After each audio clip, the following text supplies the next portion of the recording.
সেনাবাহিনী প্রধান ওয়াকারুজ্জামান সহ সকল আইন শৃঙ্খলা বাহিনীকে বলব, ক্ষমতায় না গিয়েও, ক্ষমতা না পেয়েও বিএনপি কেন এত এত অপকর্ম, চাঁদাবাজি, গুম খুম, হত্যা, সন্ত্রাস, লুটপাট ইত্যাদি সব কিছু করছে।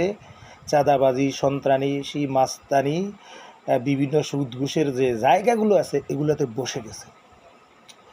এখন তারা যদি নির্বাচিত হয়ে কোনোরকম ক্ষমতায় যেতে পারে, তাহলে পুরো দেশটাকে খেয়ে লুটে পুটে আওয়ামী লীগের চাইতে ভয়ঙ্কর অবস্থা করে এক মারাত্মক ফ্যাসিবাদী, সন্ত্রাসী, জঙ্গি রাষ্ট্রে পরিণত করবে। সুতরাং দেশপ্রেমিক সেনাবাহিনী সহ সকল আইন শৃঙ্খলা বাহিনীর লোকজনকে বলছি, এদেরকে কঠোরহস্তে দমন করুন। একই সাথে অন্তর্বর্তী সরকার সহ দেশপ্রেমিক জামাত, ইসলামী আন্দোলন সহ বিপুনুরের দল এবং অন্যান্য যারা ঐক্যবদ্ধ হয়েছে, এনসিপি সহ, দুর্নীতি, অনিয়ম, শোষণ, জবরদখল সহ যাবতীয় অপকর্ম, চাঁদাবাজি, দান্দাবাজির বিরুদ্ধে এদেরকে নিয়ে কীভাবে সুন্দর একটা ফেয়ার ইলেকশন দিয়ে এই অপশক্তি, জালিম, কাফের, মুরতাদ, বাংলাদেশ বিরোধী, দেশদ্রোহী, ভারতের রয়ের দালাল